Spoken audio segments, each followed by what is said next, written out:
I'd like to talk about this idea that sometimes as teachers we're frightened of getting things wrong and how we overcome the fear of getting things wrong.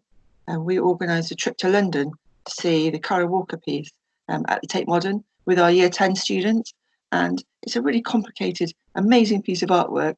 And in my department, we had a lot of discussions about making sure that we didn't do a disservice to the artist, we didn't miss things out, we didn't make it superficial. And so we felt it was really important that we approached it right.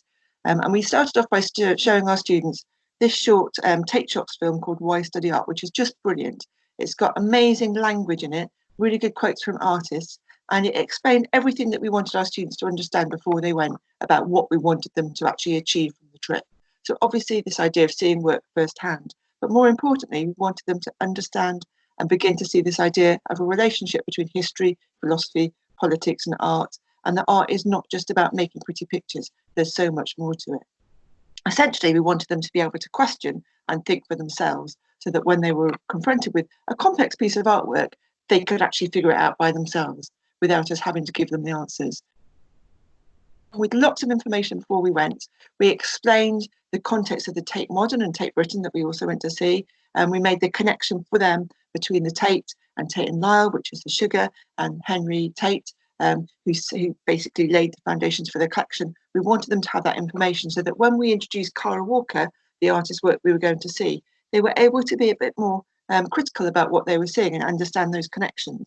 We spent some time showing them her work and showing them videos of her speaking, showing some of her early films, and then we gave them some information on her, not loads, but enough to get them started. There's some brilliant quotes. We found all sorts of high quality work resources on the Tate website that we also used and showed them, and so that when they went, they were ready. We also, probably more importantly, showed them work that influenced the piece, that helped them to raise some quite interesting questions about what this piece was about.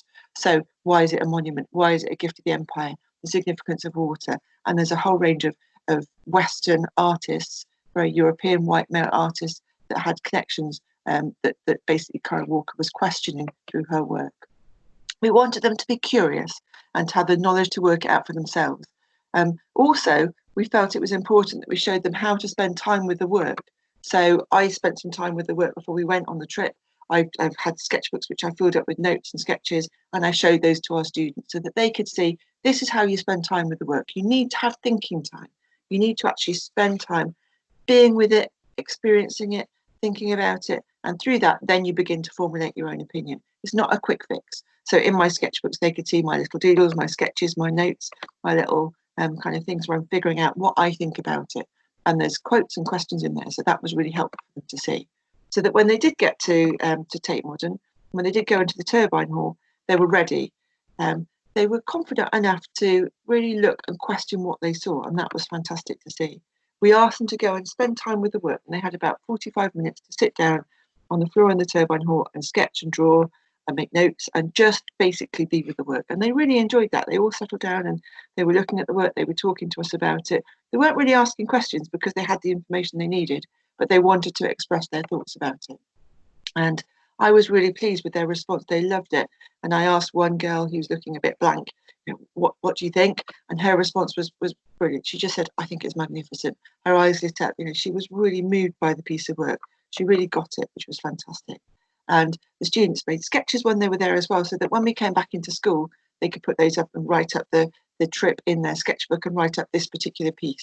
Some of them used quotes from Kara Walker as well as their own notes. Some of them were able to kind of write really clearly their own opinions and sort of almost this journey of how they came to understand more about what the work was about, how they could be critical about it. So there's a whole range of different responses through their sketchbooks. But the students' words themselves are really powerful. They talk about when they're in front of the work, when they saw it, how they figured it out, how they made the connections, how they were moved by it, or how they began to understand just this horrific history of slavery through the artwork. So again, that was really important. And we felt that they were well prepared. They'd gained what we wanted them to gain through the trip.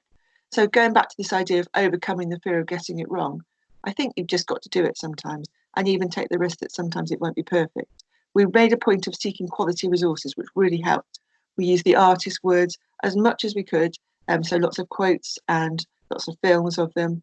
And we wanted the students to have the confidence to question and make up their own minds, which I think that they did. And also, every time you explore things like this, you try them, you learn from the experience, and next time the idea is we will do it better.